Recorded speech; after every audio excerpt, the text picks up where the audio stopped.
Implementation कैसे होता है ये हमने करके देखा है। रेल हो, रोड हो, सिंचाई हो, ग्रामीण कोई व्यवस्था का काम हो, इन सारी चीजों को हमने इसमें लिया।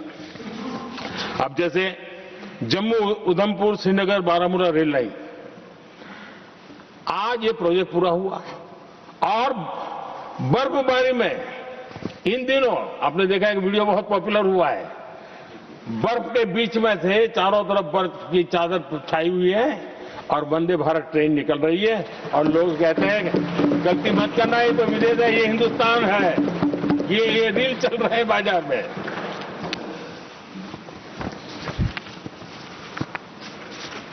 लेकिन 3 दशक तक यही प्रोजेक्ट लटका हुआ था।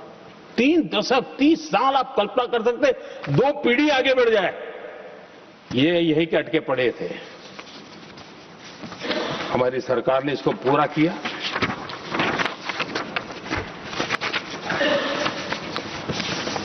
आदरणीय सभापति जी, मैं असम की बात करता हूं और कोई ये मत सोचो कि मैं चुनाव है इसलिए बोल रहा हूं। इनके पाप है इसलिए मुझे कहना पड़ रहा है। कांग्रेस सिर्फ इमेजिन करती है और इंप्लीमेंट करने का उनको कोई लेना देना ही नहीं होता है। अब असम का बोगीबील ब्रिज, ये बोगीबील ब्रिज अरुणाचल और असम को जोड़ने वाला बहुत महत्वपूर्ण ब्रिज, कितने ही सालों तक ये प्रोजेक्ट लटका रहा। हमने प्रगति के माध्यम से इसको रिव्यू किया और असम सहित पूरे नॉर्थ ईस्ट को बहुत बड़ी सुविधा वाला ये काम हमने पूरा किया। आदरणीय सभापति जी,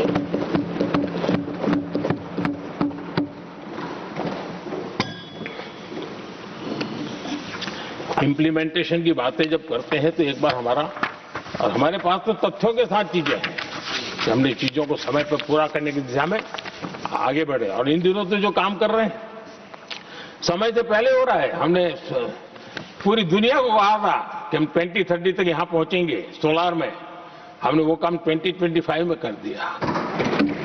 हमने इथेनॉल का समय तय किया था, हम उसमें भी 2-3 साल पहले ही काम पूरा कर लिया। तो एडवांस में हम काम पूरा करने का इंप्लीमेंटेशन की ताकत हमारे से उससे भी ज्यादा है। आदरणीय सभापति जी, भाजपा हो, एनडीए हो, हमारा अप्रोच, चीजों की तरफ देखने का हमारा दृष्टिकोण, समस्या के समाधान के लिए हमारी सोच और कांग्रेस के बीच में आसमान जमीन का अंतर है, बहुत फर्क है। मैं आपको उदाहरण देता हूं। हमारी सोच ये है कि 140 करोड़ देशवासी ये इतने सामर्थ्यवान हैं कि वह चुनौतियों को समाधान दे सकते हैं। ये हमारी सोच है।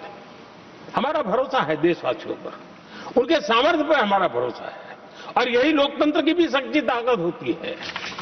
लेकिन कांग्रेस देशवासियों को ही समस्या मानती है। अब मैं इनका इतना बोल करके छोड़ दूंगा तो आज पता नहीं रात को उनको नींद नहीं आएगी और गालियां कल कैसी दे उसका प्लानिंग चलेगा। लेकिन मैं उदाहरण के साथ बताना चाहता हूं किस प्रकार से लोग सोचते थे देशवासियों के लिए।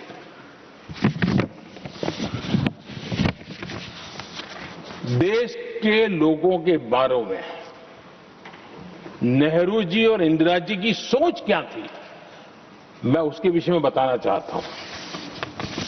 इंदिरा जी एक बार ईरान गए थे और ईरान में वो भाषण दे रही थी और उस भाषण में उन्होंने नेहरू जी के साथ जो बातचीत हुई थी उसका उल्लेख किया। खुद ने कहा है, उन्होंने कहा, और मैं जो इंदिरा जी ने कहा था उसको कोट कर रहा हूं, जब किसी ने मेरे पिताजी से पूछा, यानी नेहरू जी से पूछा कि उनके सामने कितनी समस्याएं हैं, तो उन्होंने उत्तर दिया था 35 करोड़। नेहरू जी ने जवाब दिया था कि उनके सामने कितनी समस्याएं हैं, बोले 35 करोड़। उस समय हमारे देश की जनसंख्या थी 35 करोड़। अब आगे देखिए, 35 करोड़ देशवासी नेहरू जी को समस्या लगते थे। ऐसा कोई मुखिया हो सकता है क्या जी? और इस बात का उदाहरण देते हुए इंदिरा जी ने आगे कहा कि आज देश की जनसंख्या 57 करोड़ है, इसलिए मेरी समस्याओं की संख्या भी उतनी ही बड़ी है।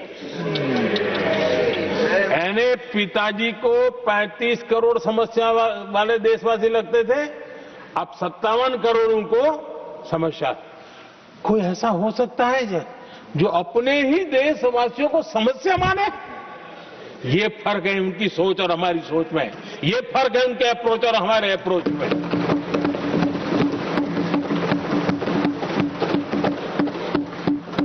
नेहरू जी हो या इंदिरा जी हो या पूरी कांग्रेसी बिरादरी हो, ये लोग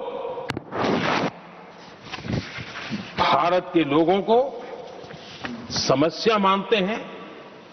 आदरणीय सभापति जी, मेरे कई कोटेशन मिलेंगे।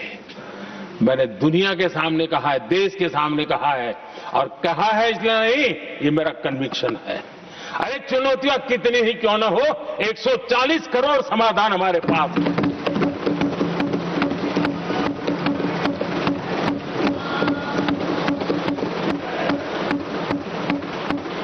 हमारे लिए देशवासी समर्थक की पूंजी है। हमारे लिए हर देशवासी भारत का उज्जवल भविष्य का नियंता है, निर्माता है, कर्ता धर्ता है।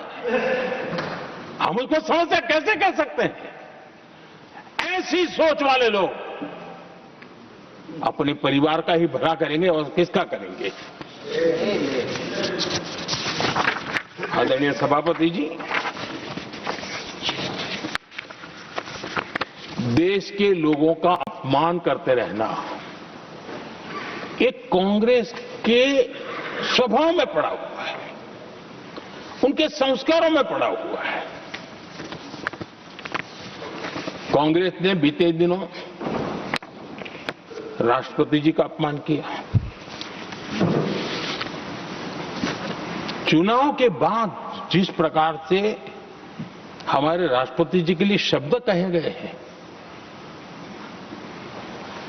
शर्मिंदगी महसूस होते हैं कि ये कैसे लोग हैं? भारत के राष्ट्रपति के लिए क्या बोल रहे हैं लोग? आदरणीय सभापति जी, कल लोकसभा में भी राष्ट्रपति जी के अभिभाषण पर चर्चा नहीं हो पाई। ये राष्ट्रपति पद, उसका घोर अपमान किया है। उनको संविधान शब्द मुंह में बोलने की अधिकार नहीं रहता है। जो लोग गरीबी से निकली हुई एक महिला, आदिवासी परिवार से आई हुई एक महिला,